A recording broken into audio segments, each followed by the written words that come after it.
Hello guys, and welcome to another day in paradise, and welcome to another edition of the Unapologetic Nairobian. In today's live video, we are going to discuss the Blaxit class action. It's important for us to discuss this now because there are some wild rumors going around about who is actually involved in this Blaxit class action lawsuit. It's important that not just you, but the whole world pretty much knows about who's involved and who is not involved. Okay, and I'm going to make that even more clear as I go on through the live. Before I start, I'm just going to say hello to you guys. Hello, Mr. Uganda. Thanks for coming in. It looks like the land has hit the fan. Well, yeah. With the class action lawsuit, everything is about to come out. The light shall shine upon. I mean, do you know what the thing is? I'm not even sure how many people. I think the people that have created this class action lawsuit, I think pretty much we all know who the main players are. Okay, but there are people that have been involved, allegedly involved, who aren't involved at all. And it was important that we discuss who those people are. Oh my goodness, I forgot a crucial bit of equipment. Oh well, so be it. So I'm linked up to Wi-Fi now, which is good. So we're not going to have any interruptions like we did last night. I'm in my apartment, and yeah, we're going to really get down to brass tacks. Lamin Lasu. Hello, looks like the usual suspects are here. Hello, Mark Adams. Hello, in movement. I know. I promised myself. No, I didn't promise myself. I never promised myself to stay off YouTube, but this one is important. And I was late to the table with this one. I only just made this live known to people only 15 minutes ago, so I'm happy that you guys saw it. But I wanted to do a live all day today. It's just that I'm on vacation, so things are a little more difficult.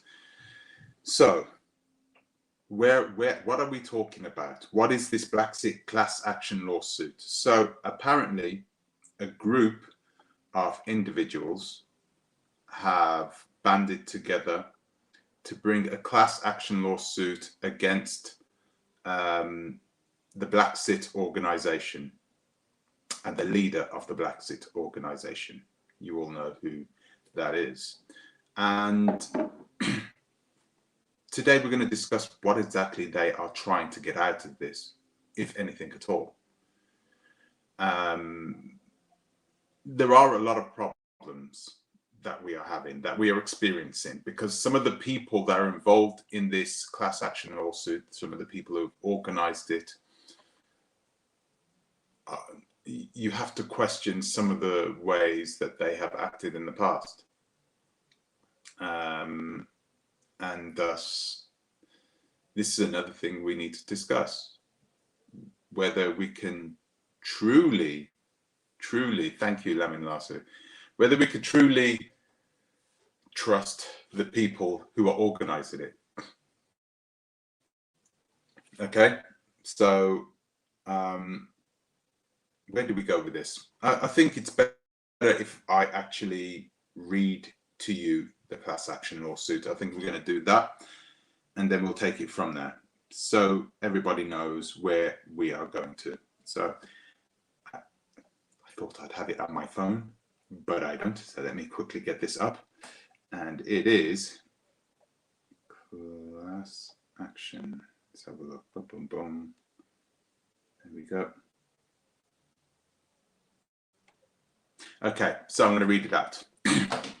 If you have been a victim of JR, i.e. Blaxit, yeah, misleading ads, misdealings, you have recourse. We are a group of individuals that have brought land from Juliet. I shouldn't have said the J word, but I did, from Juliet, and have not been able to close on the land due to taxes that have not been paid by the real estate agency on the land. JR, let's have a look, is it? Yeah, JR has failed to inform us of the encumbrance on the land and sold us land without being a registered land agent. This is the basis of the class action lawsuit against JR and Blaxit. So there you have it. There are some holes in this. There are some definitive problems with this. Because we need to ask ourselves a few questions. Which court is this going to be held in? A Gambian court? If it's going to be held in a Gambian court, how are you going to make certain that the people you are banding together with, you know, that you're guessing that they are making promises to make sure that, you know, Blaxit is held to account? How are you able to sort of how are you able to sue them, or to, you know, to get her in that way? Because she's not a registered land agent. Clearly she isn't, but there are plenty of unregistered land agents. And you know, is that strictly illegal in the Gambia? Is it strict? Has the way that she has operated been illegal? How can you deem it as being illegal? So I think it's difficult to actually go about trying to bring her to court over the fact that she isn't a licensed real estate agent, right?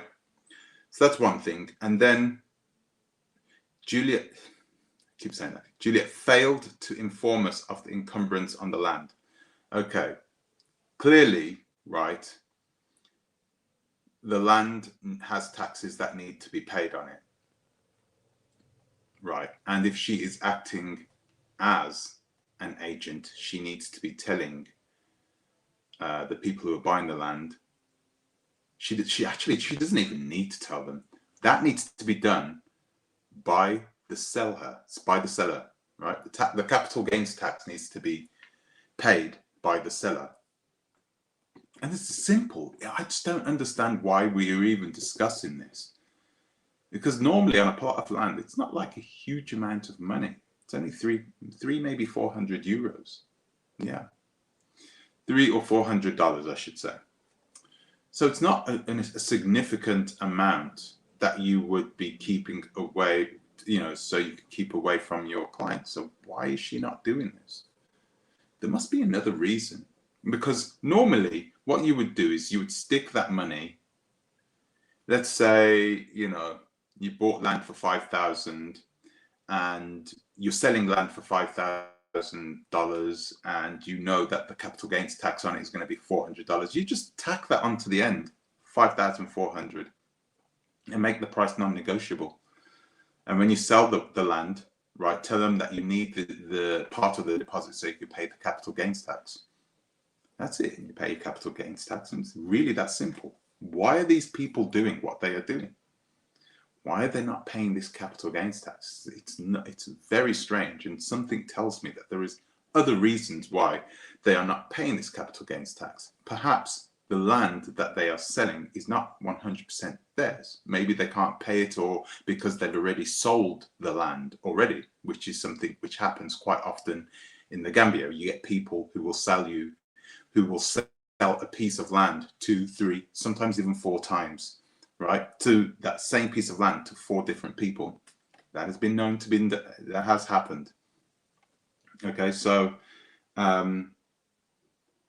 something tells me that there might be other reasons to which the capital gains tax has not been paid on this land. So look, why are you shaking, little brother? Are you talking to me? You talking to me? No, really, you talking to me? Video shows proof of as a land teller. Yeah. Sorry, give me a second.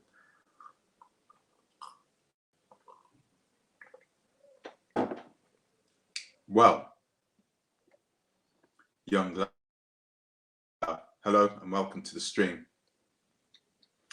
She might claim it, but if she has acted in a way in which, you know, if she has done the things that an agent does, that's all they need to know. You can't, like, you know, go out and perform as a ballet dancer and get paid for it and be professional. You know, you're a professional ballet dancer. You can't turn around and say, well, I'm not a professional ballet dancer. Not strictly. It's not what I call myself. It's not what I identify myself as. You are a professional ballet dancer. Okay. You're getting paid for ballet dancing. That is what you are.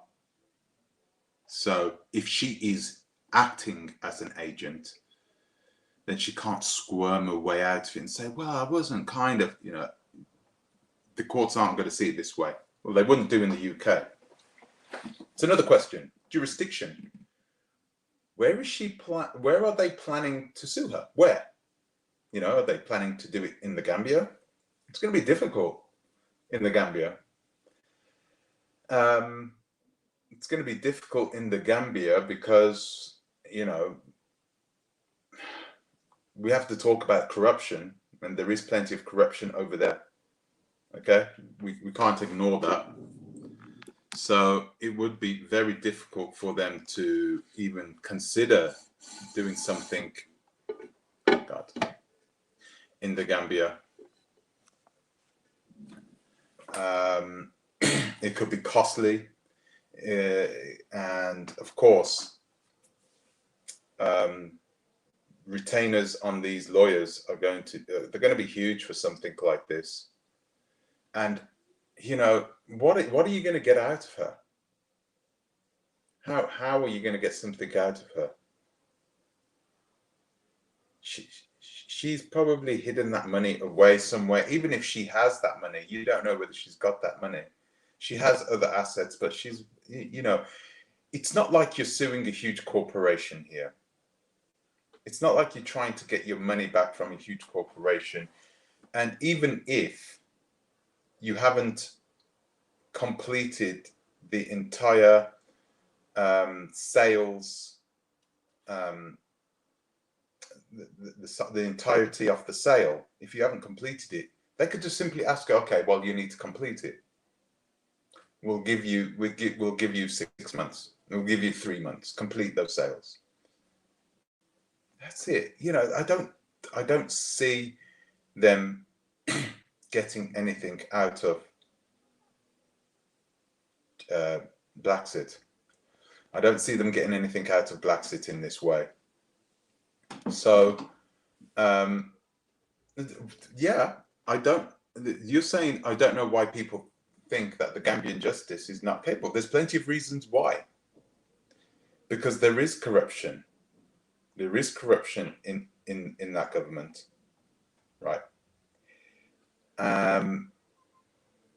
Actually, I'm going to retract on that. I'm going to say it's likely that there is corruption in that government, in the courts, definitely.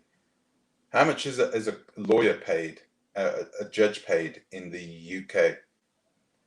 I think a UK, like a district lawyer, judge, like not a proper judge, you know, like a magistrate's judge, they don't get paid a lot of money.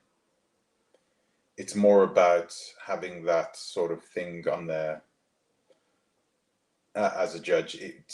Sometimes you have doctors who just fill in and become judges, and they're not paid a lot in the UK.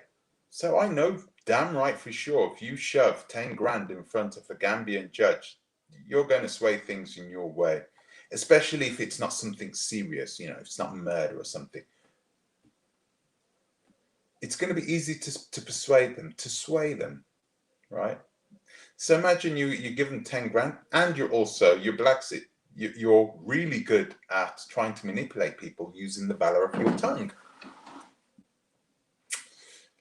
I'm not trying to stop this class action lawsuit dead in its tracks. I'm just saying it's going to be difficult to do things this way, and I'm hoping they have other options. It's important to have other options, you know, just in case this thing falls flat on its face.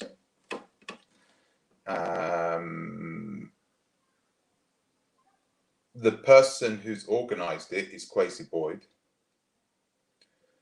And if you've read Juliet's, sorry guys, what is that? If you've read Juliet's community post, you will see that. I'm going to read it for you again now, because this is important.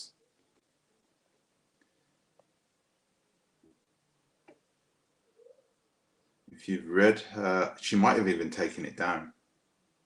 I wouldn't be surprised if she's taken it down. Okay, boom.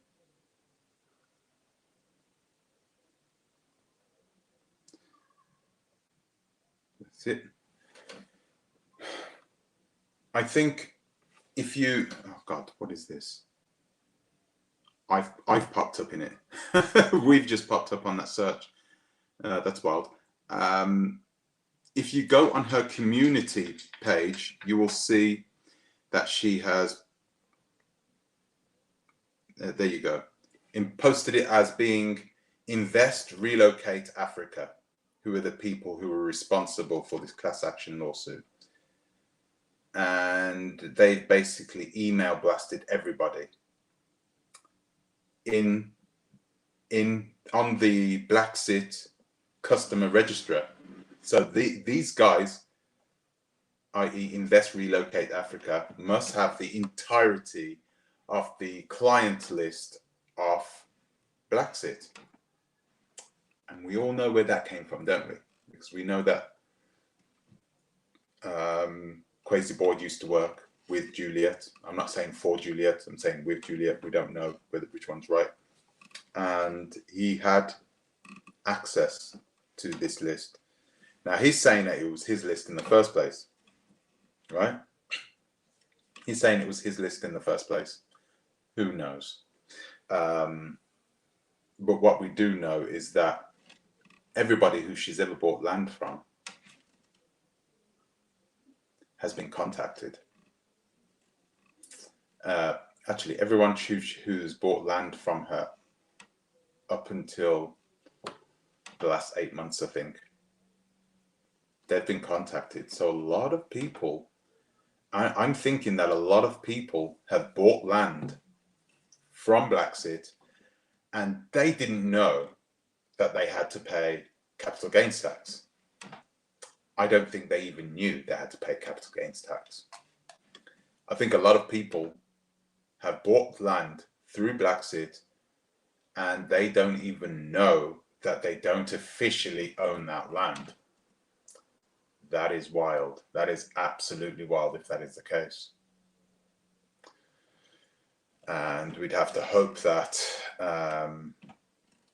something, I've not seen or heard any rumors that Oversight are involved in this. Yeah, well, I have. Actually,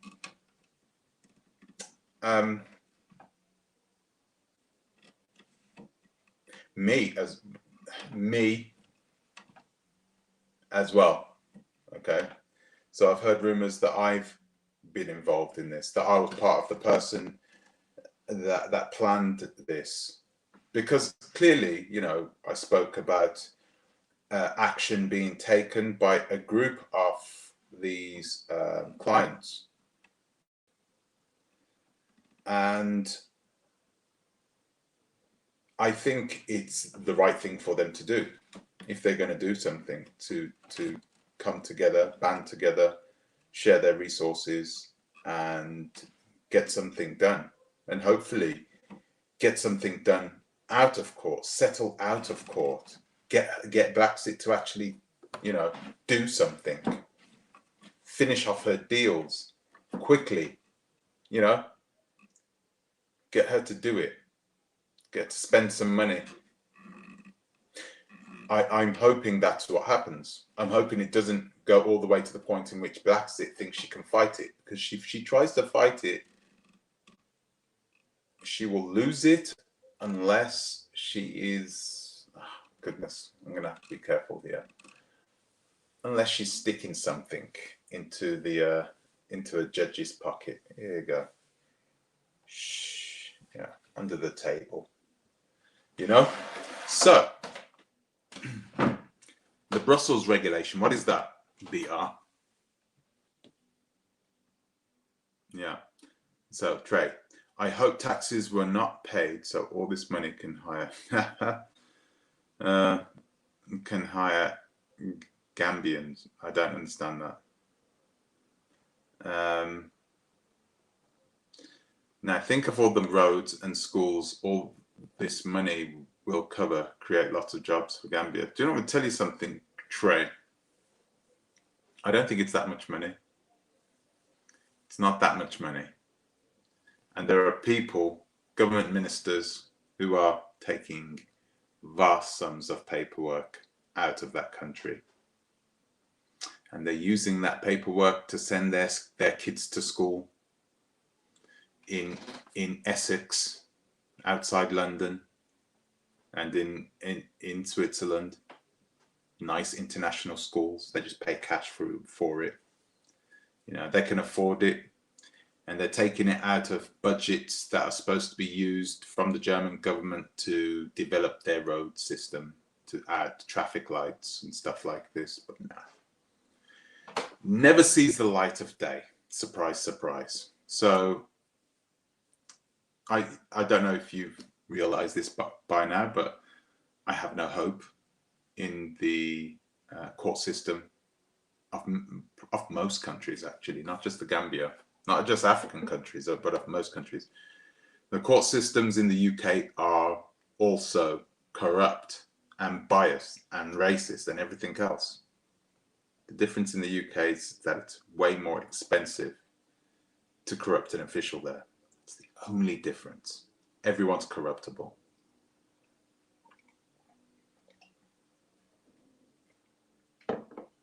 So,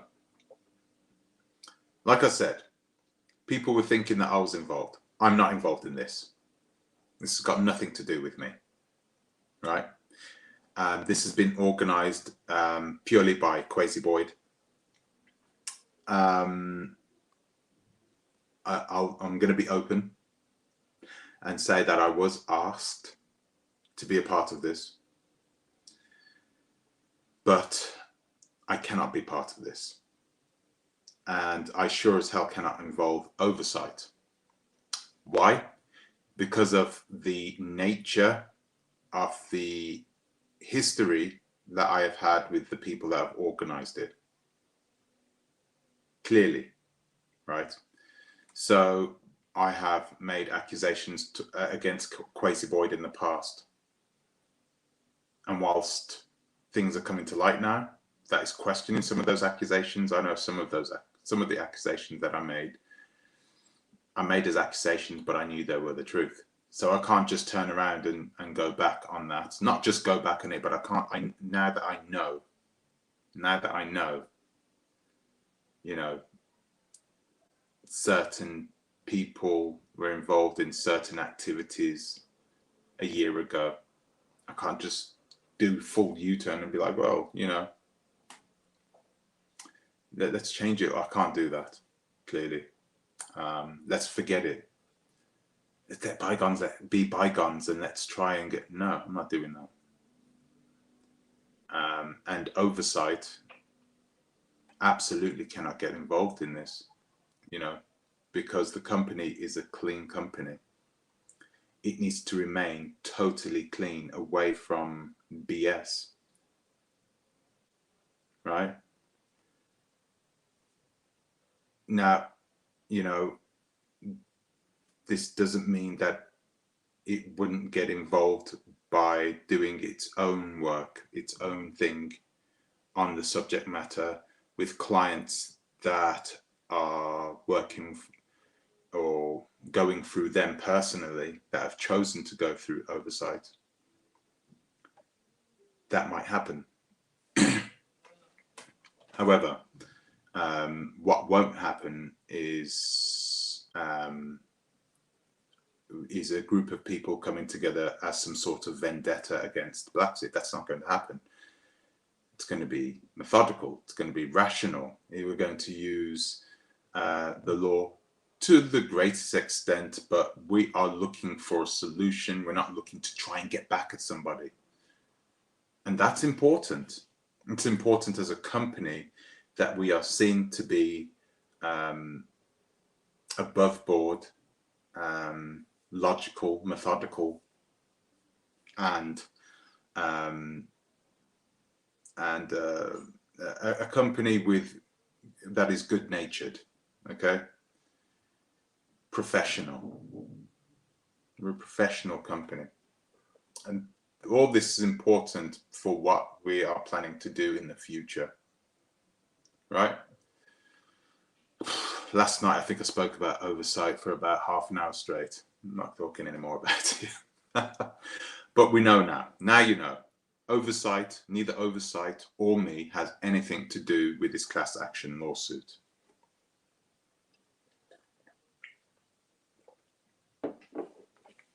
I'm going to read to you what she says, what Blaxit says. I read this before, but it's important. Sorry, Blaxit family, it has come to our attention that a smear campaign has been launched against us to derail the automatic citizenship campaign. So they think that this class action lawsuit is to derail the automatic citizenship campaign, which is just BS. She's just trying to make an excuse as to why someone is attacking her, which is not the case. No one is trying to derail her automatic citizenship campaign. Perhaps people are actually, but not the people who are who just want their money back or who just want their land back, you know, who want their land sales to be completed properly.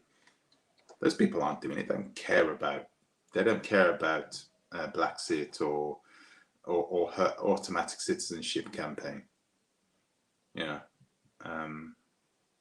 So anyway, I'll carry on. Many people informed us that they received an email from our database that was unfortunately taken without our knowledge or consent. Okay, so I think what she's trying to say here, which is very poorly written, is that the emails themselves were taken from, the email addresses were taken from her database, not the emails, right? And was taken without her knowledge or consent. So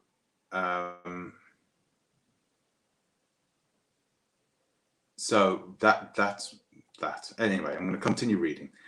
As well as a spam campaign called Blaxit Class Action is the handiwork of the persons detailed below in the images below. So it's Invest Relocate Africa, and it is registered agent's name, Quasi Boyd, right? The information disseminated is untrue and is part of a continuous hate campaign using many different platforms and individuals. So what she's trying to say there is she's trying to implicate other people. She's trying to implicate me into this. But I'm telling you, this has nothing to do with me. It's got nothing to do with Oversight. But she's trying to implicate other people in it. So she thinks that she can communicate to the people who are watching her channel. She can communicate to them that, hey, you know, all these people are working against me. They all have one agenda. They all hate me. She's just total nonsense. Total nonsense. But I'll continue anyway. The police, our legal team, that's the one lawyer, okay, there's no legal team, are aware of what is happening and are gathering evidence to take appropriate action. A cease and desist. I wonder what this person keeps talking about these cease and desists for. I think what she has done is she has scared a few people with cease and desist in the past, but they are useless. they're useless. So, you know, she can, if she wants to continue doing these things, I think it's a waste of time and money. A cease and desist has already been sent. We apologize for any inconvenience, discomfort this may cause. Please read the content below for any further information. Also, persons unknown to us are making allegations against us on social media. Okay, so I don't know who that is. So I think what she's talking about are people who are just on social media, like in this live here, saying things. She can't control that. She'll never control that. People are always going to be going to have their opinions, and they're always going to share them. This is what social media is all about. You can't stop that. Memorandum 46 is alive and well. I don't know what this is. What is Memorandum 46? Does any of you guys know what that is? I know we've got some law experts inside here. Yeah. Please disregard the email. Should you receive it, and let us know, please, via Blaxit Home. So there you have it. She is trying to say that she's totally innocent. She's done absolutely nothing wrong. This is just a campaign where people are hating on her because she has done nothing wrong. Because she has, oh, wait a minute, because she's started an automatic citizenship campaign. And I don't think she's lying about this one. I think there are people out there who don't want this automatic citizenship campaign to go through. But what she's doing is she's trying to tie everything together. She's trying to tie the videos that I've made together with Crazy Boyd's class action lawsuit, together with even you guys who are saying things about Blaxit on this live, in the chat section. She's trying to tie them in. She's trying to tie them all up in a bow and say, oh, these guys are all working against me and I've done nothing wrong. Okay. This is total balderdash. It's just rubbish. You know, so clearly she feels a bit under pressure at this moment. I'm going to read some of this. So yeah, that's the end of it. Crazy Boyd has started this off, but I don't know why he started it off. I think it would be better for Crazy Boyd to actually start it off and then leave her to it. All right, leave them to it. I think whilst he is part of the team that is spearheading the this Blaxit class action lawsuit, I think he is the weakest link in that chain. Okay, he is the weakest link because they'll find out.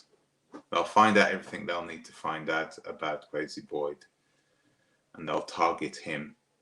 All the rest of these people that have invested in Africa, certainly the people that who I've spoken to, those people are good, upstanding citizens. They've never even had any type of allegations thrown at them about defrauding people of their money in Africa. They've never done that. Most of them have never even been to Africa. So it's I have my suggestions, I have my opinions, and you guys are here, so I will give you my opinions. I think it would be much better if Crazy Boyd was to leave the class action lawsuit, let the lawyers do whatever they need to do, and to stay out of it. I have a feeling that he is using this as well to try and clear his name. I don't think that's right either, because it's not going to clear his name. And this is a big problem. I think he's going to use it to try and clear his name, and he's also going to use it to get back to as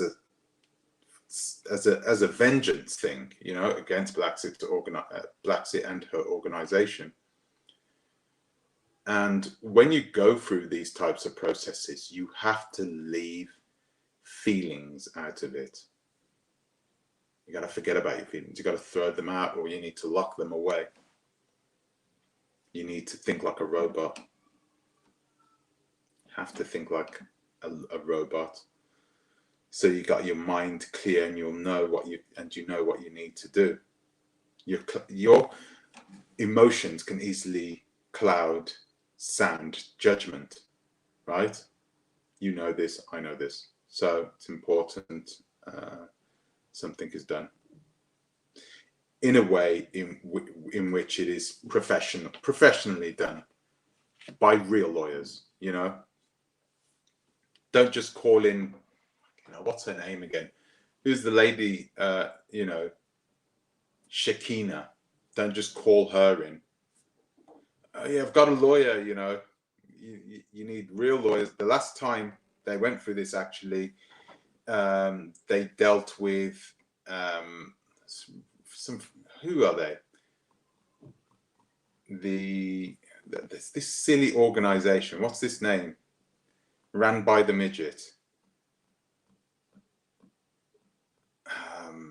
The Alliance. That's it. Exodus Alliance. The Exodus Alliance. Thank you.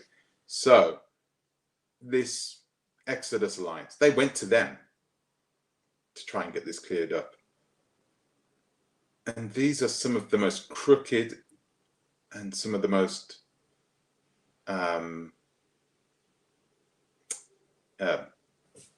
corrupt people that you will ever meet in your entire life. You can never trust these people. You can never trust the Exodus Alliance or the people that work underneath them. It really is sad.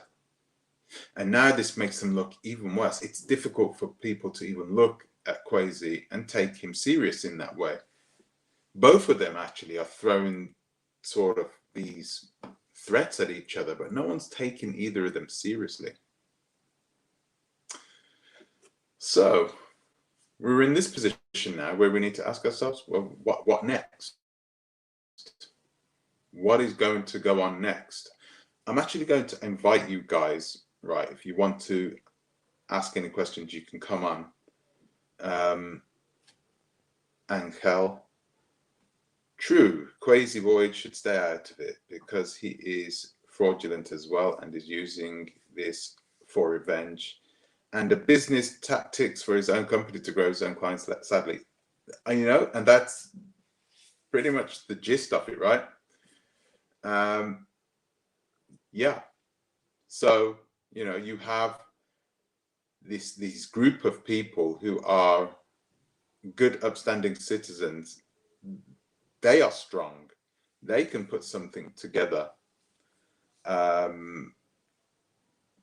But as soon as you start involving people who are weak links in that chain, you know, you're putting yourself in a very difficult situation. Not only that, but who's going to pay for it? And how are you going to pay for it? Who's going to sort the lawyer out? It's all going to be Kwesi Boyd. Right. So you have somebody who's been accused of fraudulent activities, and he's going to be getting a group of people together. He's going to be asking them to send them money to pay for these lawyers. I just see a disaster happening. I'm sorry, guys, but I just see a disaster on the horizon.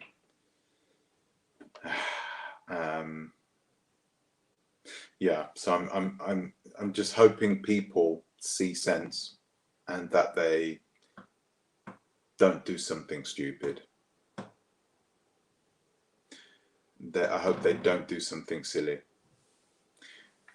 Under no circumstances, if you follow my channel, if you follow the Oversight channel as well, under no circumstances should you send money to a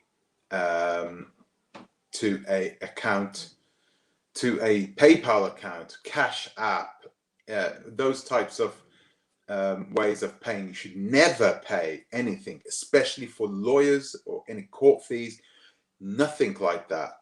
And the people who are involved should not be trusted on either side. You can't trust them. All you can trust is, you can't trust anybody. You can only trust yourself. You know, you can only trust your own sound judgment. It's, you know, there are things that I can't really talk about. Hello, African Fang Tribe. There are things that, hello, Tanya. Hello.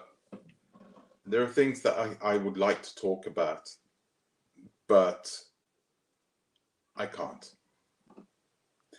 And that is because there are people who have contacted me,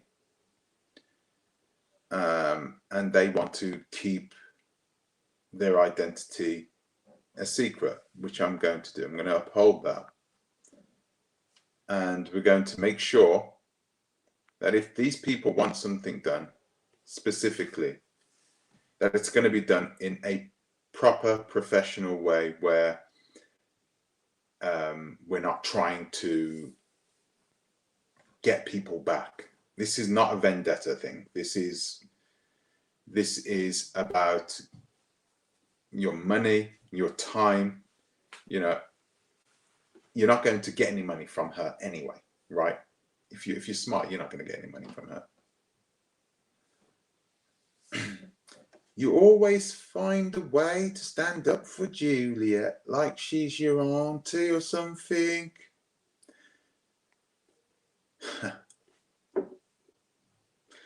Am I standing up for Juliet now? You've just come in and you have not. I wonder who this is. Gambian Property Show. Quasi, is that you? Okay, no. So, I know it's illegal for me to do so. Clearly, it's illegal for me to do so. I can't. The company, because it would go through the company when it comes to our clients do KYC. You know, they're important information. It's how we hold ourselves to British law. If we bum up on it, that's it. I'm not going to be able to make videos for a while. They have strict privacy policies and laws in the UK. Not as strict as some places, but quite strict. Check my my records, you know, take a look at my records.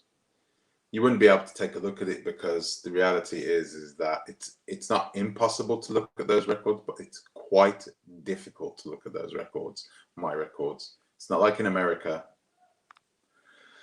So I'm going to add African, oh my gosh, I can't see your name, African Caribbean Diaspora to the channel. Hello, good evening. How are you? Can you hear me? Can you guys hear our guest? You might have your mic off. Check your mic settings.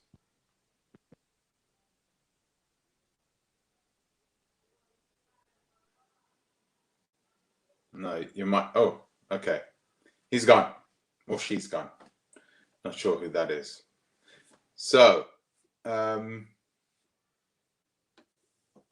no, negative. Next. Okay. Thank you. I can't hear. Thank you, guys. He's gone anyway, but perhaps he'll come back. So, I just think I'm hoping people see sense. I'm hoping that people see sense and know what is going on. Right? This is part of the reason why I've done this live.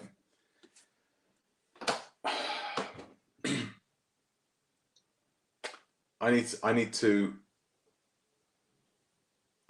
to make I need to own up to something.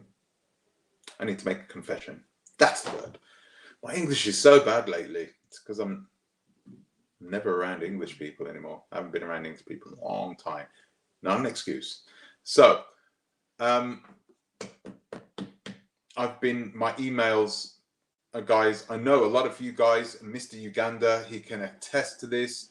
I've been really bad with my emails lately. And that's because of the way my work with Oversight, along with my normal daytime job, because I've still got a normal daytime job, right? So along those two, and then I'm making YouTube videos as well, which is the reason I'm doing these lives, by the way, guys, because there's no way I can create videos at this moment.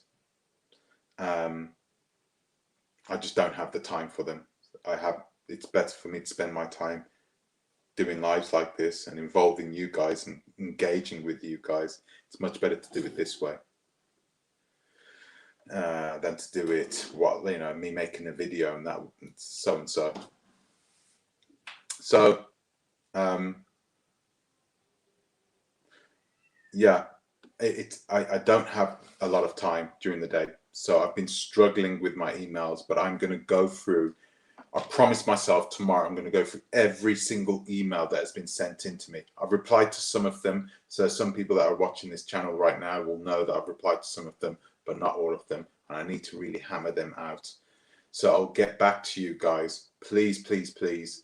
Don't worry. I've just been struggling with the workload. African Caribbean is back. I'm going to add him to the hello. Is a she, but no, what I wanted to do was answer your question. You said, what's this Memorandum 46? So what it is, right? It's a Hotep faux black conspiracy theory from the US that apparently, I guess, the FBI or the CIA have written up this memorandum that is supposed to keep specifically African Americans away from Africans. But I find it funny. I don't know if you've noticed this, but Juliet hijacks a lot of African American history and sort of thing. I don't know if you've noticed that. Like she does it like with history and stuff like that, where she kind of appropriates the history. So for her to, she does that to trigger a particular demographic, and so for her to take Memorandum 46, for those who believe in it or who are aware of it, again, it's about now triggering those people and have them thinking, oh my God, it's a government conspiracy to stop us from getting out of America. And I think I had her refer to herself as like a Harriet Tubman, like, she's trying to get these people out of America to go to the Gambia, and she tries to align herself with Kunta Kinte and all this madness. But basically, that's what Memorandum 46 is. Thank you. So that is Memorandum 46, and straight away, guys, do you know what the problem is with this? You're gonna get people who are gonna believe her. So that's what's going on now. You're gonna get people who are going to believe that. It's so wild that we are so gullible like this. You would have thought that we were being led on, especially the fact that most of the people that are buying land from her are guys sort of a little older and should be wiser. But I think these people are older, wiser, but perhaps a little bit more, they have more hope in our people. But our people have been corrupted, especially the younger ones. They've been corrupted into thinking a Balenciaga bag or a Louis Vuitton bag is the number one thing that we should aspire to. And that a cheap, tacky, huge house in LA is what we should be going for. They think this. And it's really sad that our generation are the generation that is now looking at our older generation as cash cows there to be utilized, exploited for the little bit of money that they've saved up over their time in the diaspora, so they can buy themselves. Oh goodness, these people really make me sick. I really do. I don't But I I'm don't not going to go. understand it though. I don't get it because I'm in my early 20s and I can see she's a fake. You know, people Yeah. can say allegedly. From my opinion, from what I see, she shows her teeth too much. I was raised, if someone shows you all their teeth like that for no reason, you can't trust somebody like that. And she does it. And she's always smiling and he ha ha for no reason. And to me, that just screams red flag, red flag. She's always trying to, she Do does you the know? code switching, accent switching, like she's trying to be your friend. It's just, I don't get how people cannot see this. I feel like at my age, I shouldn't be able to see it, right? And older Mhm. people with more experience should be able to see it. But when I'm seeing 50, 60-year-olds falling for this, it's like, oh my God. I mean, there is a theory. Is she doing witchcraft? I don't think so. I just think she has an effect on some people by using certain history. And again, her demographic, her target market are African Americans, not really people in the UK, because I think she knows that we would suss her out. I was able to suss her out from the first time I seen her. I was like, no, I'm not buying it. I don't buy it. Like you're But talking how? all this. I've never heard her. She's Jamaican. I've never heard her mention Sam Sharp, Queen Nanny. Not Mm. nobody. But everyone that That. she talks about is African American, and that's because she's using them as her cash cow. Because she's Mhm. using their pain. To, yeah, she's profiting off of their pain. Basically, she's nothing. She's no different than these prosperity preachers. Mhm.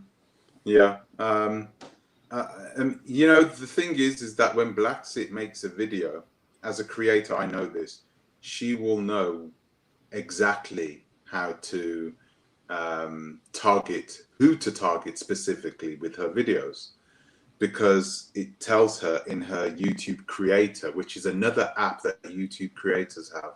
It will tell her exactly where these people are, how old they are, um, what time they're on YouTube. It tells them all these specific things about who these people are. It tells them all this specific information. So when you see her making these videos, I do it a lot as well, actually, but clearly I'm not, I'm not trying um, to target people to buy land and so forth. But that's exactly what she's using it for. So she's targeting these. She's saying these things because she's trying to motivate a certain demographic, which is probably African American couples in their late 40s, early 50s. She knows the talk that she's talking. Maybe the younger generation won't see it, but the older generation, sorry, the younger generation will see it, but the older generation, they'll buy into it. And that is sad. They'll buy into it, but that is very, very sad. And they need to be protected as well. They need to be protected, because who else is going to protect them? They're not going to, they don't. The reason why most of them are leaving is to get away from the systems that they've been brought up under that has oppressed them all their lives. So they're not going to, trust the court system, both in America and in the Gambia. They're alone. They are alone, hoping, and this is why they put a lot of hope in Blaxit and in these other YouTuber agents. They put a lot of hope in them because they say the right things and they make the right noises. I I mean, don't but think. wouldn't you find it suspicious though? Yeah, I Um, mean, come on, we're I, we're I from we're from the UK. You're telling me that this? I don't even. Is she from London? She sounds like she's from down south somewhere. yeah, I And think she, she's from, yeah, sorry, go ahead. from London. I think she's from London. Yeah, Right. So and and I'm from London. So if I'm okay. walking down Harlesden High Street and I'm seeing some lady in a daishiki talking about, let me sell you some land in the Gambia. My name is Blaxit. Is she even registered? Can I find her on Company's House? No, but she doesn't care Well, about that. no, I know she doesn't care about that, but that's the point. Like, it's kind of basic. It's just like basic sense goes out of the window, and I understand like all people are vulnerable to getting scammed and stuff like that, right? But I also think she uses the fact that she's got an accent as well. I feel like maybe to a degree that might play in it, because some people hear like the UK or the London accent or whatever, and they're like, "Ooh, it's different." Like, that there has to be something here. Like, this is really, an opportunity of a lifetime type of thing. You see, I don't know, man. It really it irks my nerves. In every single photograph as well, she's doing this. Pumping the fist. All of that. Like, stop doing that. You don't see that in London. You're literally morphing yourself into something that you're not to appeal to an audience. That's all that you're doing. It's all fake. It's all fake. Am I allowed to say a channel that we watched a video and he basically like showed how she acts and how she switches up with people, right? Yeah. On Afridamus' channel, he showed it. So she's got this this couple from Baltimore, right? And you have I think this guy's a griot, old man, granddad, right? First of all, she had this old man standing up for ages, wouldn't let the old man sit down, keeping all this noise in his house, being disrespectful. That was really bugging me. But then when she's talking to the American couple, she's like changing her accent and like it's kind of stereotypical, and it's like it's really cringy. It was really, really cringy. And it's like, this is fake. We don't do that in the UK generally. We're not just, I've been to New York before. You think I'm walking around faking a New York accent and trying to, be what I'm not? It's fake. Yeah. And to a certain degree, most YouTubers have this fake facade that they put over themselves. That's normal. Normally, when they talk to clients or their customers, that facade gets brought down a touch. You know what I mean? And I don't think she has done that. It's important for her to stay in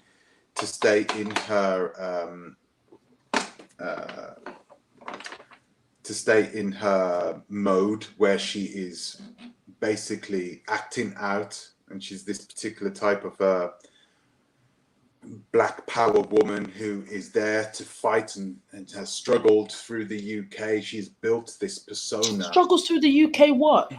Like, I'm genuinely, I do my research, something about her and her son being bullied in school. Listen, I got bullied in school, right? I went into an apprenticeship when I was 16, got called all kinds of niggers and hang niggers and all this.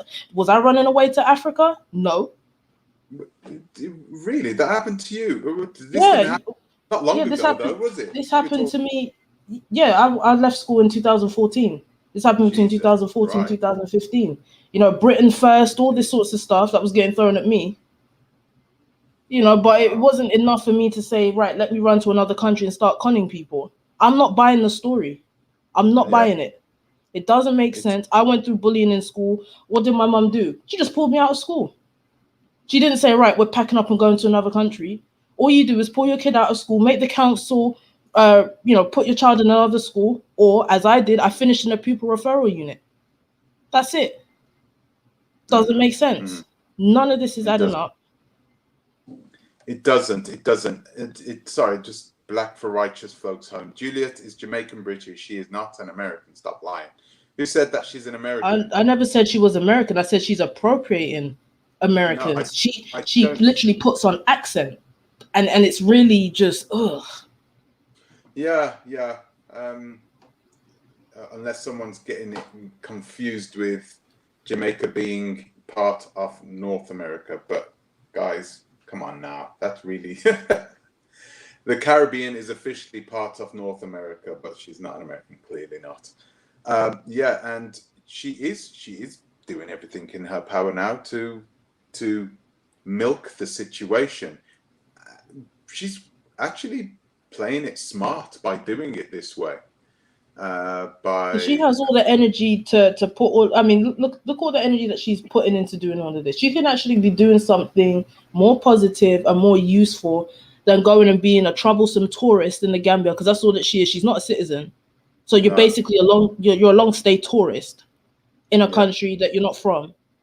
Go put all this energy into putting fake smiles on Black Power face. Go do that in Jamaica. Yeah. Well, she's not going to make money there, is she? Yeah, exactly. And she's not going to get away with certain things over there either. Oh, boy. Yeah, that would not work out well at all. Americans, you guys need to be very, very careful. Warn as many people as you can. Don't allow no one, whether they're from the US or not, don't allow people to throw history and trauma at you and get you into a frenzy to where you're going to open your wallet or give out your bank details. And apparently she's collecting KYC information. But obviously it's easy to breach her database clearly with people's KYC. Exactly. It's crazy. Yeah, exactly. That's a very good point you made. So if she's collected all that information can be used for other reasons.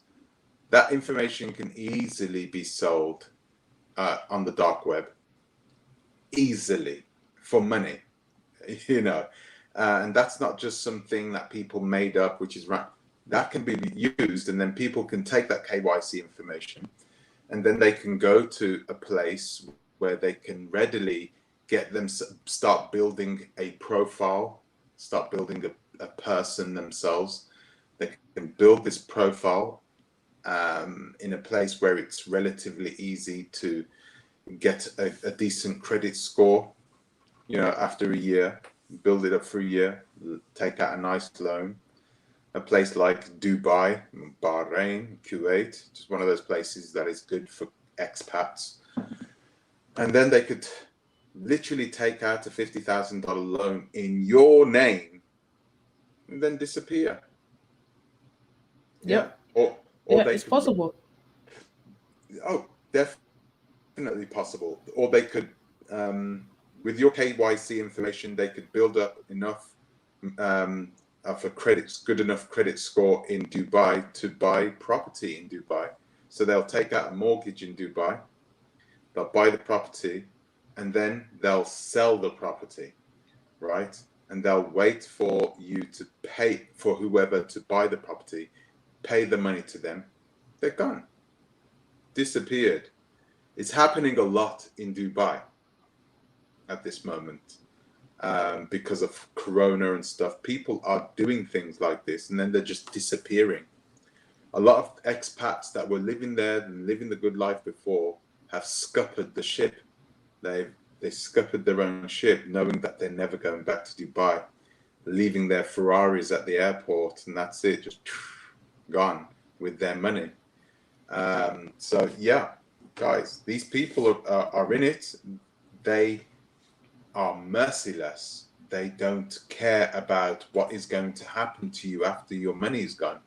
They don't care that you need it to go to work or to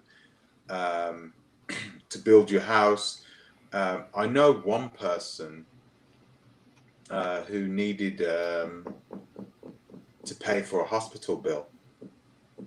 No, money's not going back. They don't care. They don't care about your hospital bills.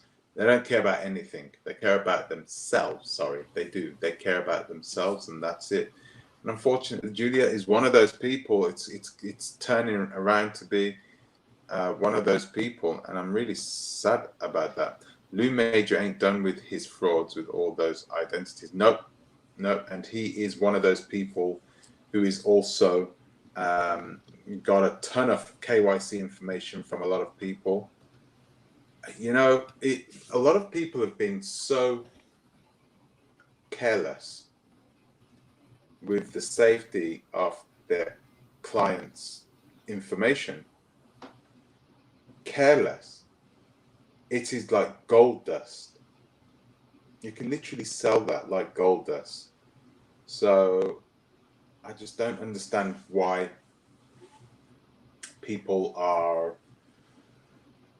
why people are doing this. You know, why are you giving your money to these people for?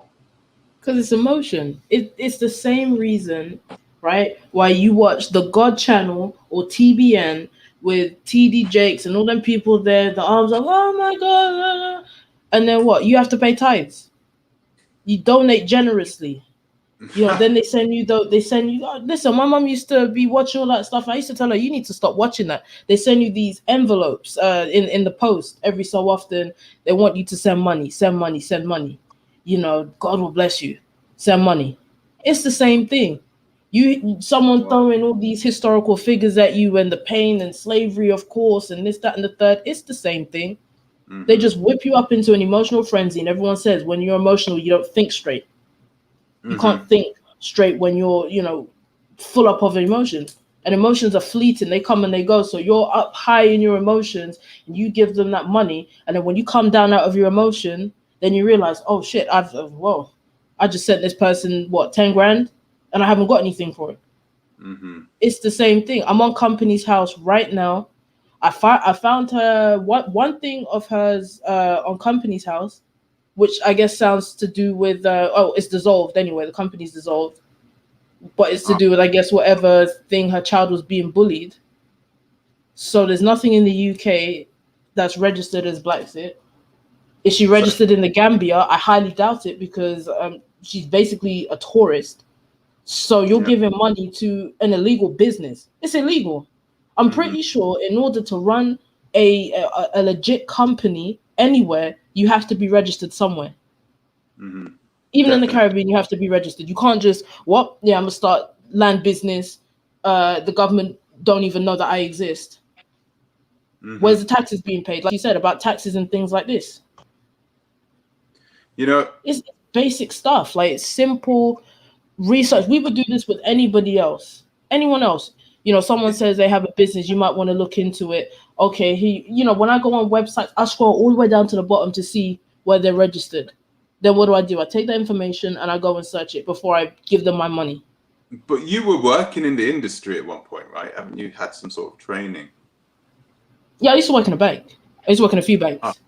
okay. So so you're like a pro, literally. You are the kind of person who will scroll down to the bottom. But the reality is, even us civvies, us people out on the streets, this is something we should be doing all the time, right? Just normally, we should be. It's basic stuff. I mean, banks, like, they'll tell you to do certain things, even like with Western Union, right? All these money transfer services. Before you send your payment, it will say, do not send this money if someone claims to be in a relationship with you and you've never met them, or if this is a real estate purchase. It literally says it. Or Western Union, MoneyGram, Zoom transfer, all these different things, it tells you. But I just wouldn't. Who buys a house on PayPal? I Who know buys all land that. on PayPal? Yeah. Well, there are business accounts now, PayPal business accounts, Hold on, which Harmony Clark. If I'm so smart, why am I sitting on my computer talking shit? I I mean, I know. listen, Harmony, do yourself a favor, right? Hit the Windows button and hit the shutdown.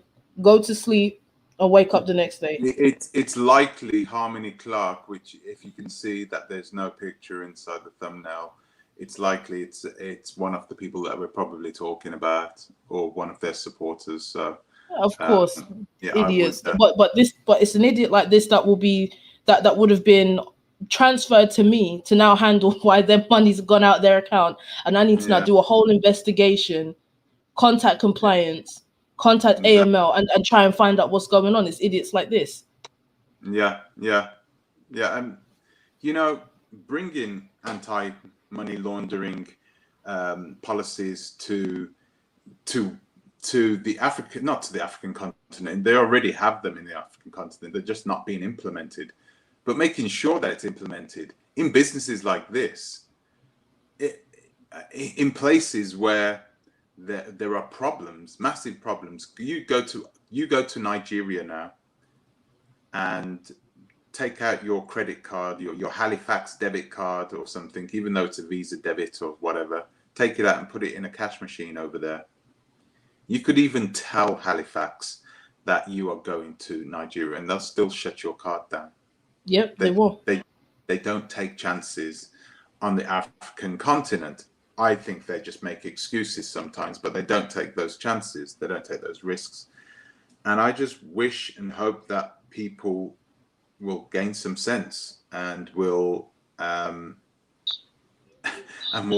from this. DMF.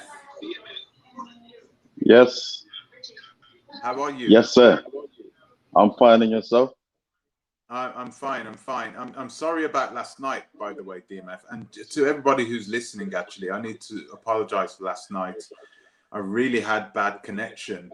And I you know, my phone's normally really good. And I tried to stream on, not even on Wi-Fi, just tried to stream it on my hotspot or on my phone, and it didn't work. So I'm sorry about that, guys. I'm sorry about the quality of that feed last night. Last night was kind of wild, right? Yeah, it was. Obviously, we were able to get a lot of things out in regards to the conversation that we're having with going back to Africa and all these things. So yeah. I think we covered a lot of ground yesterday. Yeah, what have you got to say about? Oh, what have you got to say about what's happening in the Gambia now? Well, I mean, you know, in life, anything that you reap, you must sow. You know, you see what I'm saying. So, if you're going to be, I should say, partaking in things that are going to later on catch up to you, then obviously it has to be your own doing. No one done it to her. She done it to herself. You see what I'm saying? And you know, as the your previous the panelists that spoke before, the lady that was speaking before, it's true what she's saying, that obviously you can't just be going to anyone's country and just thinking that you can take, excuse my language, take the piss. You see what I'm saying? So with everything that's going on right now, I think it's just basically due to her own doing. On top of it as well, you see, one thing as well, right? It's like the nerve of her to actually think she can have like a channel, right? A channel, and basically she just goes on their channel. She speaks to those who are devoted to her. I feel like most of the people that subscribe to her are like they're in some form of a cult, because anytime she's on live and I go on the live, you know, it's like I feel everyone's attacking me on their channel, because, you know, people don't want to believe the things I'm saying. I've gone on their live before and tried to basically have it out with Adrian. You see what I'm saying? When he talks about, oh well, you know, they've been hard done by slavery. I asked Adrian, you went on that slave ship. You see where I'm coming from? And then straight away, Adrian started getting mad with me and saying to me, how can I be saying stuff like that? And then they started screaming. And then as soon as I then retaliate in saying what I want to say, then they just cut me off. So obviously, to those who are watching, it may appear that I've basically cut myself off, and then that obviously projects that narrative that maybe I just put the cool down or whatever. But you know, this is what scammers do. They know how to cover their tracks. They know how to create a certain narrative to make a person seem as if or deem as if they are a person that don't know what's going on. But you see, everything that is done in the dark shall be revealed in the light. You see what I'm saying? So for me, I'm not worried about anything that's going on. I think you're right to a certain degree. You know, people need to realize that they have some responsibility for what has happened to themselves. That, you know, that is true. You cannot ignore the fact that they ignored the fact that there is a lot of criminality that happens in our community. A lot of us just, I mean, like what African Caribbean diaspora was saying earlier, it's the emotional sell. They sell themselves, they sell the emotion, and bam, all of a sudden you're in a situation where you are in a tenable situation because you've already sent your money to these frauds. It's over. But I believe, but I sorry to cut you. I believe that people do it to themselves. I don't think anyone does it to anyone, because people want to believe in a lie. And obviously, if you believe in a lie, then you get burned, and you can't blame no one else for getting burned. You see what I'm saying? Because as I said yesterday, as I said yesterday, before going to Africa, I've not been to Africa for 28 years. You see what I'm saying? So when I then made that move to go back, even though I was born in Africa, when I went back, the Africans that I knew as my brothers and sisters, they treated me and they told me to my face that I'm I should call it, I'm a Westerner. You see what I'm saying? You're what? I'm a Westerner. They dealt with me as if I was not just like them. You see what I'm saying? But it's just it's not something I took personal, because I know that when you've lived over here and you get the accent, obviously people look at you in a different way when you get back home. You see what I'm saying? So I was well aware of what I was gonna be. Sorry, it's my boy. He just keeps on laughing. I don't know why. He's just excited. Sorry. yeah. So yeah, you know. yeah. So No worries. Yeah. Yes, also saying yeah. I So when quickly. Yeah, go on. Sorry. Sorry. Carry on. No, it's Yeah. all right. So obviously.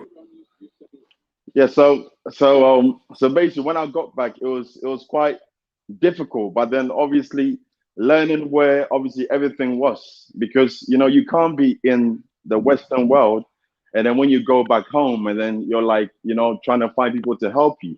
We and my wife got in a taxi ourselves. We went online. We found out where everything was, and we made our own obviously way to these government institution places that's been set up in the country. We made our own inquiries. We done our own research. We got to know people ourselves. We got to know some government officials as well. I mean, you know, these are things we've done ourselves. You know, we you know, as I speak right now. Sorry. This is the way things are done in you know, this is the way things should be done. I should change. It's not like it is in the West.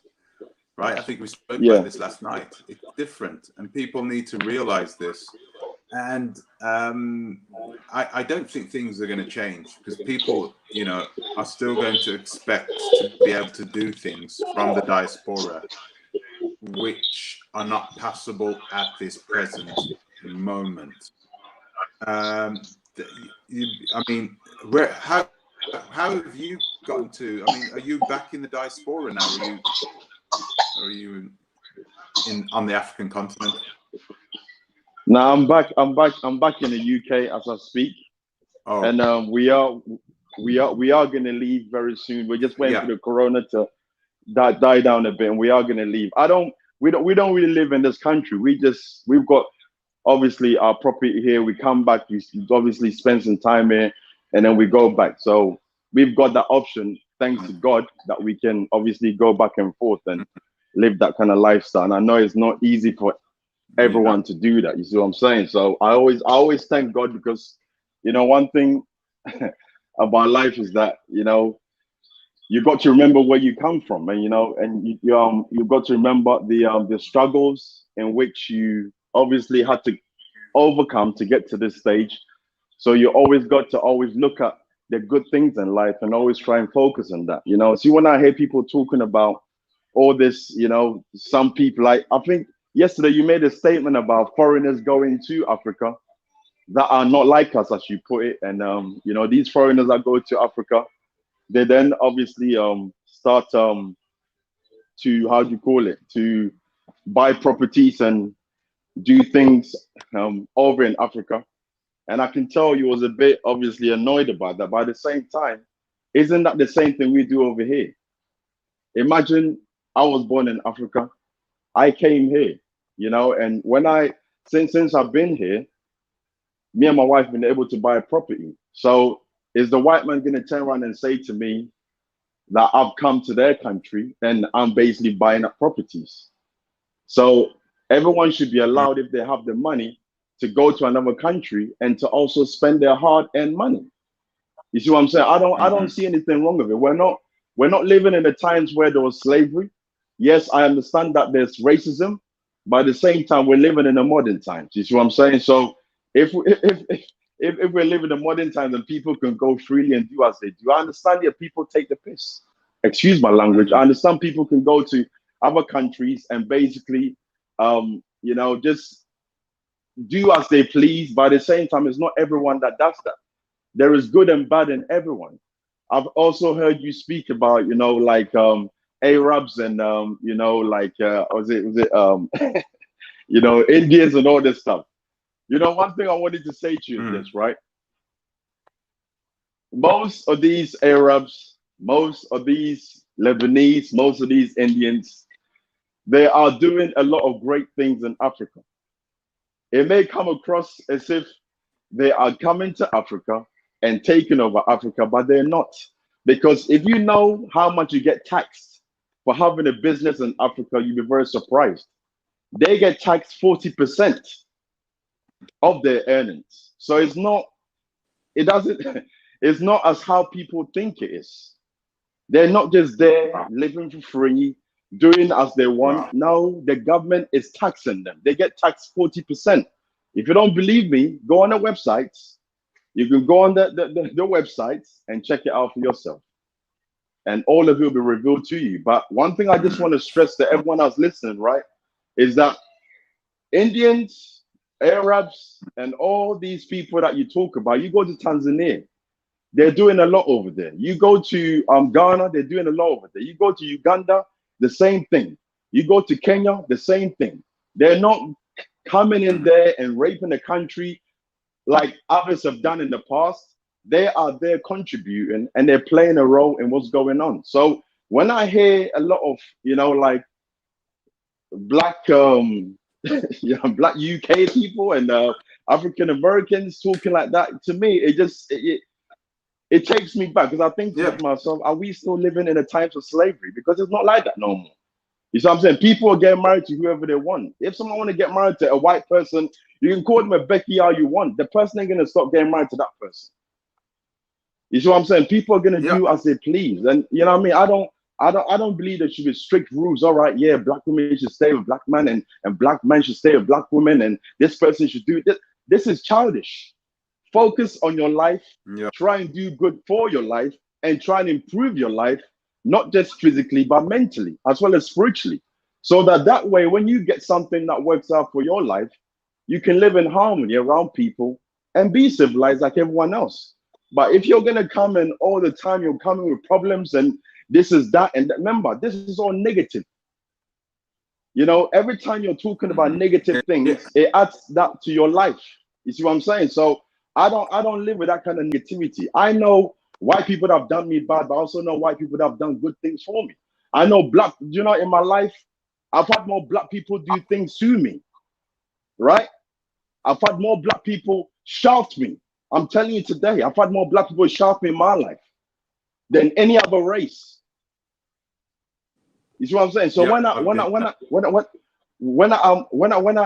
I hear all this, oh, you know what, yeah, black and this and that and melanin and all this stuff, those things annoy me. I think to myself, you're dealing with a bunch of illiterates and people that need to go back and get some form of education, or maybe start living in the present, not the past, because the past is gone. We're now focused on the future. You see what I'm saying? So, you know, this is some of the few things I just wanted to address.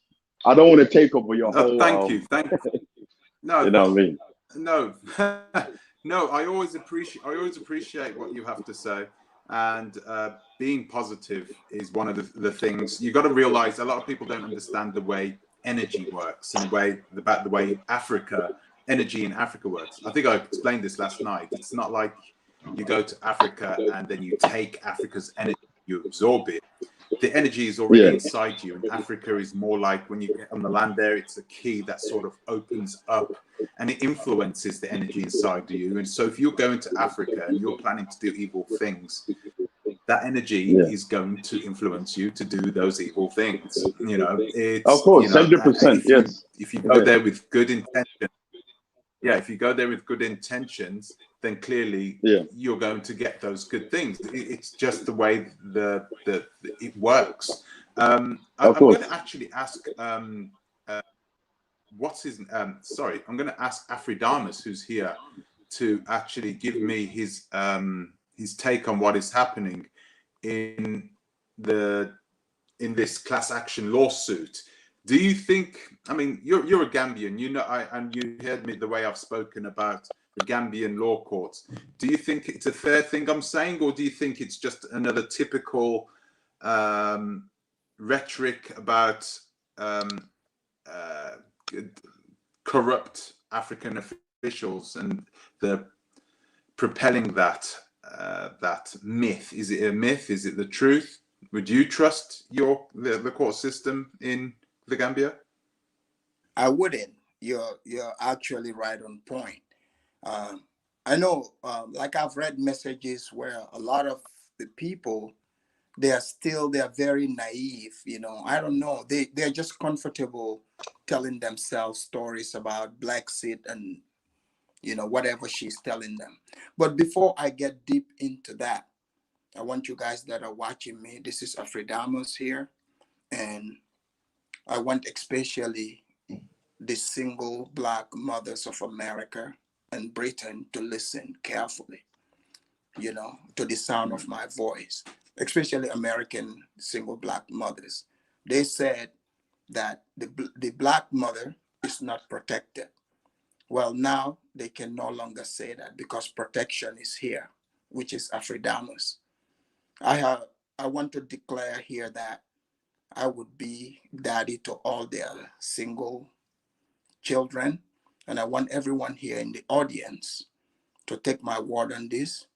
Come over to the Afridamus channel and make sure you support the church so that the church can support these children, because these babies needs guidance. The reason why we're seeing all these things in Africa, we're seeing people acting this way because they didn't have the guidance. They didn't have the protection. But now they don't have to worry about Ray Ray. They don't have to worry about Jojo. They don't have to worry about Jerome because he's gone. But Afridamus is here. I'm just going to ask them to donate a little fee so we can take care of these babies, because we don't want these babies to grow up and end up becoming Black Karens or end up going to Africa and trying to scam the people. Because I know many people said, Afridamus, you hate the Black women. But I am here to tell them, I'm here to take up for the Black mothers, the single Black mothers. Now, if you have any situation, any problem with the white teachers, before you talk to anyone, do not contact Dr. Umar. Come to Afridamus. Contact me. Because look, I have already been battle tested. You see what I'm saying? I'm a single father myself. I've raised a child in the United States. I've challenged white people. So the people that Juliet and Blaxit is scamming, because they didn't have guidance. So this is the reason why I'm saying this. I know many are going to be confused and say, why is Afridamus saying this? If you look at it, the Negropean, the people that are attacking you, think about the things that they are saying to you. Just think about that for a minute. Everything you've said, other people have come out and validated. You've shown proofs. You've shown living beings. But ask yourself, why are people still denying what you're showing them? It is not the physical, it is not the environment, but it's all mental. This is why I want to step in and raise all the bastard babies of America. This is what I want to do. But you think you've got the resources to do that? Well, this is why I need the congregation to help me help these children and the single mothers, because I would be providing counseling to these loudmouth single mothers. I know how to handle them. Believe me. You guys have seen me on Mr. Uganda, how I handled one of them over there. I know how to handle them, but I want to give a warning. You cannot come to Afridamus for advice and then start being loud. You have to keep that outside the door, because the next step, what I want to do is I want to take some of these, young children with me and their single mothers to Africa so that they can see firsthand. We're going to build a place there where they're going to come to summer camp every year, instead of following this Blaxit thing where they are scamming people, or following Dr. Umar. We would actually build a camp to Africanize all the Black children, because there's nobody more African than Afridamus. So therefore, I want people to be proactive. I want us to step in, not just to talk on the internet, but I want all of you to join me in. I'll step in and help all these single mothers, because these single mothers, they are sending their money to prisoners in the prison. They are sending their money to hoteps. They are sending their money to Juliet, right? They are neglecting the babies. Now it is time for a father figure to step in and tell them, focus on these babies. These babies do not need new Jordans. These babies do not need Gucci. These babies, what they need is guidance. Their mamas themselves, they need guidance. They haven't received any guidance. So this is where I come in. Afridamus. Yeah. Afridamus, let me just tell you one thing about the people in my audience, right? Right. I have been drilling into these people's heads for the last 6 months that they should never send money to organizations just like the one you just mentioned. I've been telling them, don't ever send money to them because there is no oversight. So is your organization, is it registered? Is it properly registered? If it's a church, is it a registered church? Okay, this is a good question. I really like that you asked me this question. You see, the Negropean, me, I live true to my word. I do not go by the white man's law.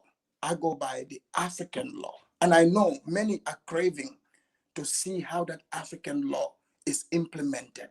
I go by the law of the heart. I don't need to register this. I registered it on Cash App. You see, that's where I registered this ad. You see?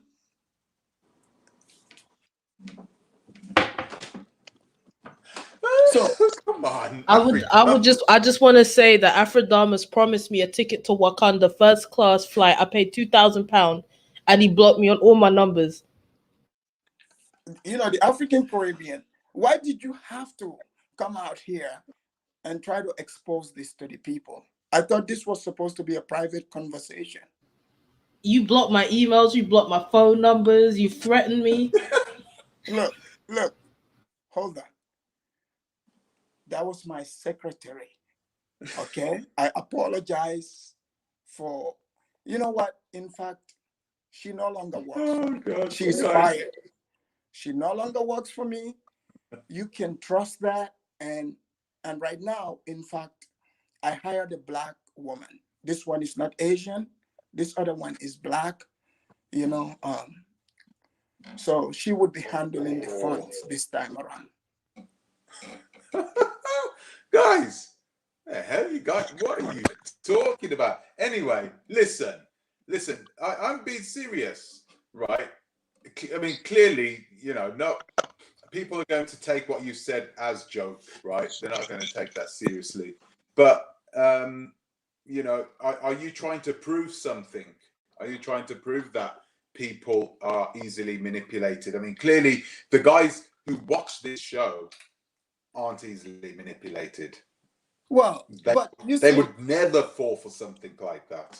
But the Negropean, okay, how did they fall for Blaxit? Yesterday I asked the question, and people, they were laughing. I said, is she a witch? They thought I was, because it looks like she's putting a spell on people, because that's not very convincing what she's using. And these people they appear to be intelligent, you see. Mm-hmm. So that's my whole point. But you see, they don't want to question Blaxit. But here is a good man standing up to raise all the babies in America of the single mothers. People don't want to take this serious. An African diaspora, I don't know why she thinks this is a good idea to come out here and talk to me about something that my secretary did. This was in my doing, you know. But the people that I still believe in the Blaxit, I urge you to stop following your feelings. Start thinking with your brain, honestly. The Negropean is not your enemy. I mean, if you believe whatever he's saying to you is a lie, I mean, just wait for the results of it. You know, it's eventually going to prove itself. But so far, you know, he's come out here, he's told us what was going on. Even myself, I used to be skeptical of him, but he's brought people out here. I've made videos about Blaxit. In fact, did you know she tried to hit me with the copyright thing? And YouTube denied that. And also I received that, you know, the class action lawsuit. But I don't believe that's gonna go anywhere in the Gambia. I think the Negropean, I'm gonna go with you on this one, because even here in the States, the court system is corrupt. People don't want to believe it, but it is a corrupt system. And all of those men in the black robe with the white wigs, you can buy every single one of them. They are for Absolutely. sale. People need to understand that. Even the president of the United States of America, he's for sale, and China bought him. People need to know these things, you see? So these people they are talking about, they are not immune to all of this. They are not immune to it.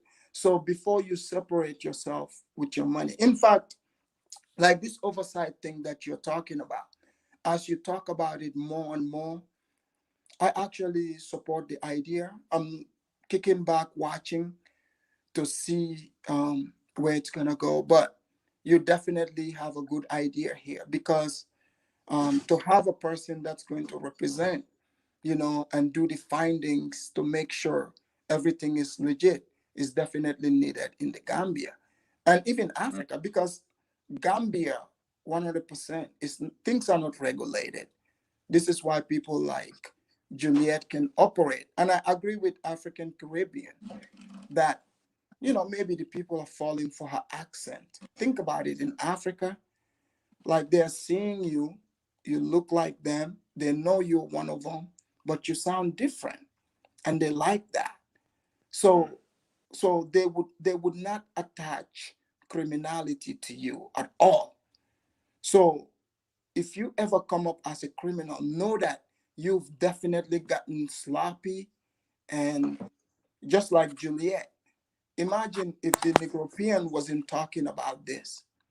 If you weren't talking about it, and then people like me start picking it up, what do you think, you know, this information we're getting today, none of us will get it.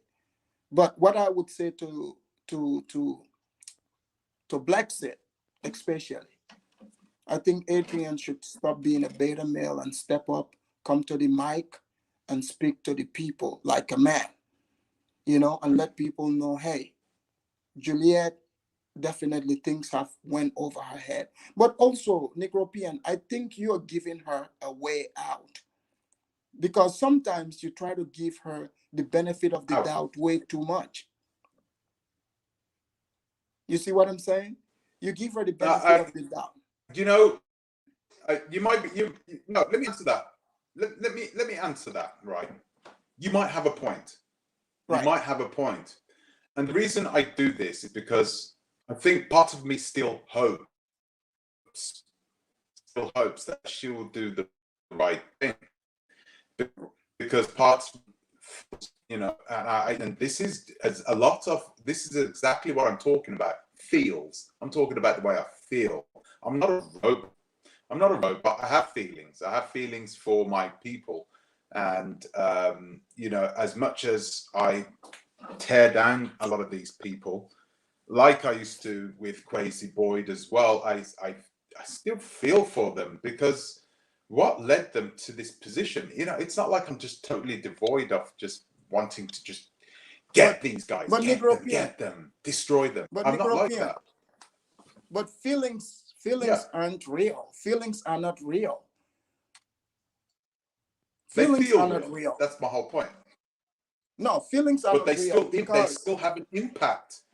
They still but have an impact on the overall subject matter or on whatever you do in daily life. They have a massive impact. They may not be right. real, but they certainly But are, they certainly exist though, right? but Because they a do man have have an to impact on your life. but a man have to operate with logic. You know, you have to separate feelings from logic Exactly. And because that's what I'm trying to you know say.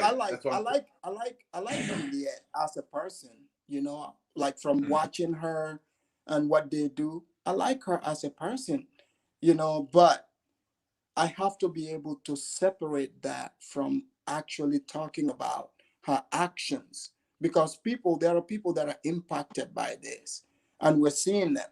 I'm not trying to sit here and pretend that, oh, I'm just looking out for those people. No, but I see videos out there and I analyze the videos and call out the ridiculousness in the video and call out the bullshit in it.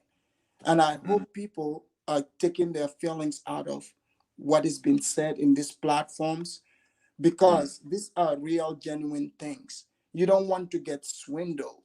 You know, Mhm. like, yeah, we're going to talk about things. Sometimes the topics are going to be hot. Sometimes you're going to hear people say things you don't like, but just kick back, relax, take your time, and allow things to unfold.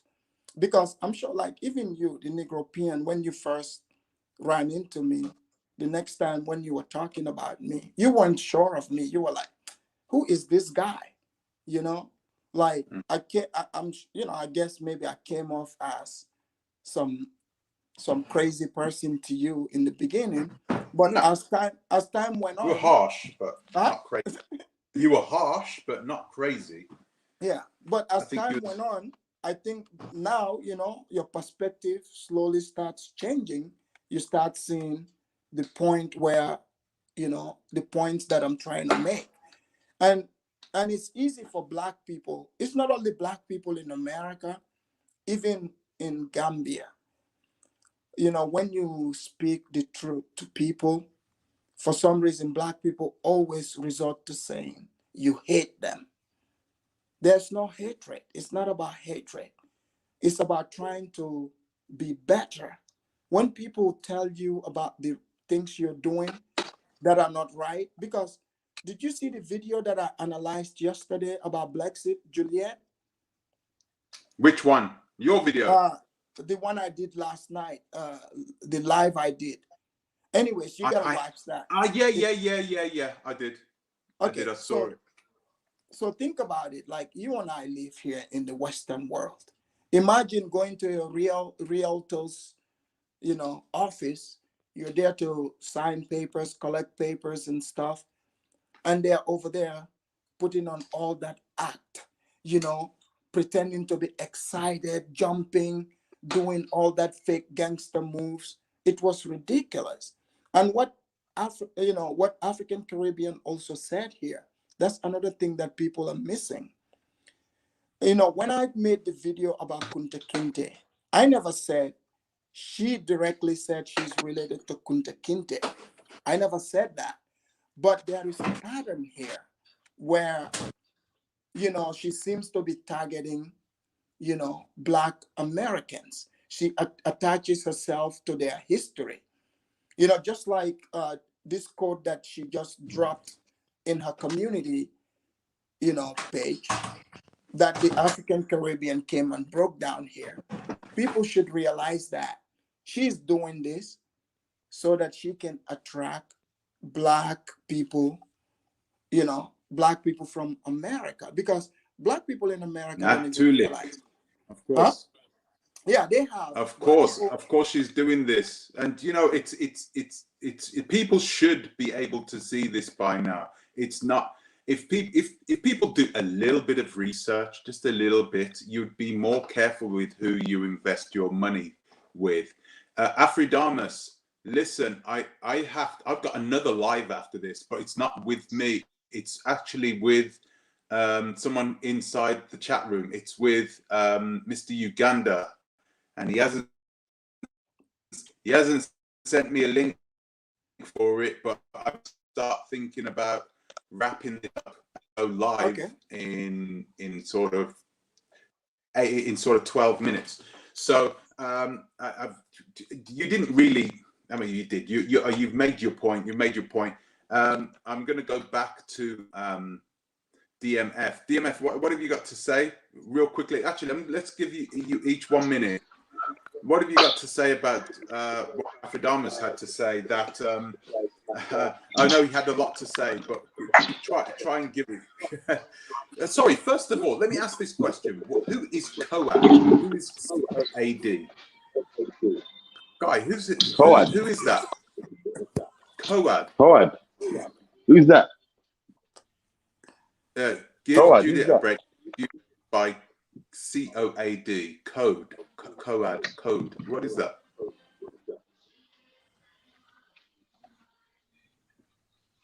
See if somebody moves. I have no idea either. But anyway, you've got a minute. You know, all I need. I've just got one question for you. How do you think people should? How do you think people now should react to this class action lawsuit? Should they get themselves involved in it? Should they just stay away from it? Should they do their own thing? I know you're not a legal expert, and I know you've done your thing in Africa, but I'm asking for your opinion on this. Give us your opinion. Where do you think people should go? I think, you know, justice will obviously take its course, you know, because one thing about Africa as well is that people should not be expecting them to go to prison. You see what I'm saying? Because Africa doesn't like putting people in prison. You know what I mean? They like you. They'll prefer for you to pay for it than to actually, you know, be you know, be trying to do all the things that in the Western world that would naturally happen to you. You see what I'm saying? So basically, I wouldn't say that anything is really going to happen to her. All that's going to happen is that they're going to ask her for the money, and basically, if they do find her guilty, what's going to happen is that she's gonna be asked to give an offer to when she can pay for it and all this other stuff. So I don't really see her going into prison and anything drastic happening to her. So I wouldn't want anyone to get excited about this, because Africa money talks and bullshit walks. Excuse my language. No, okay, that's what's going to happen. Thank you for your input. Thank you for your input tonight, DMF. But it sounds very feasible that she wouldn't go to court. I mean, people shouldn't expect her to go to prison. That isn't what we really want, really, is it? But you just want a resolution. You want either your money or your land. That's it. And I think that's the most important thing in this, that to come out of this. I don't think people should be thinking with their emotions, let's get her back, or thinking, I don't think this class actions lawsuit should be spearheaded by somebody who has an ulterior motive. Okay. And I think that's what we have with Kwesi Boyd. Okay. So I'm going to allow African Caribbean to say, just to give her opinion on what people should do now that they know all this, now that they are, you know, aware that there is a class action lawsuit going on, and now that they are aware it's being led by Kwesi Boyd, what should they look out for? And I am sort of, I suppose I'm engaging this. This is like a shotgun question in a way, because I think I know the answer to this. What do you think? Wait, don't go with her. Don't. I won't go with her. Don't do it. Don't let no one on YouTube get into your feelings and emotions, and after you finish watching a video, all of a sudden you want to go to Africa, because it means you didn't really want to go to Africa. you would do, if you wanted to, you would have done that on your own volition. You're not going to do that because, oh my God, look at what this person is doing. You have to want to do that for yourself. So don't let none of these people throw words at you and certain history phrases, because all it is a con trick. That's all it is. It's the same thing that pyramid schemes do. They throw all these words at you like, self-employed, business owner, blah, blah, blah. And they get you into a frenzy. They make you think that, oh my God, I'm going to be this big business owner. And then you're left there paying monthly dues and you ain't getting no one, because no one wants to sign up for your pyramid scheme. It's the same thing. Same kind of tactics. Don't fall for it. Well, that's pretty much all I have to say. Thank you for having me on your panel. No, thank you for coming on. It's well appreciated. I always like listening to her. She is someone who has real life experience, and she's a professional coming from the banking industry. Guys, I wanted to say something. There was this. Oh gosh, the Fresh Prince of Wakanda has made a couple of videos on this. And you can check those videos out. I haven't got the link. If you want to post the link in here, it is really it's an informative channel, actually, and quite entertaining as well. And the videos are only like 6 or 7 minutes long. So if you want to learn a bit more about what's gone on, but you don't want to sort of listen through a highly informative but pretty lengthy video like what we have here, you can go to the Fresh Prince of Wakanda, and you can listen to what he has to say, because he perhaps even has a bit more of an insight into why this is happening in this way. So guys, listen, I've got to leave you guys now because I've got to go on another live right now. So if you guys want to go over to Mr. Uganda's YouTube channel, I'll be going live with him in about 5 minutes. So I wanted to say thank you guys for joining me. Once again, I want to apologize for last night. I want to end this video by saying, guys, thank you for all the super chats. I don't think I've got any today, but yeah, thank you for the super chats, and thank you for the support as well. Thank you very, very much. That's well appreciated. Thank you for coming on. Thank you to my Patreons. My Patreons are still there. I don't put them at the end of these videos, but I need to start doing so. I need to find a way so I can put everybody's name at the end of these live videos, because you're still there. And you should UN. It was peaceful. I know. Yeah, it was. Sometimes things like that happen. Yeah, never trust Blaxit and not one Pan-African. There you go. Just don't do it.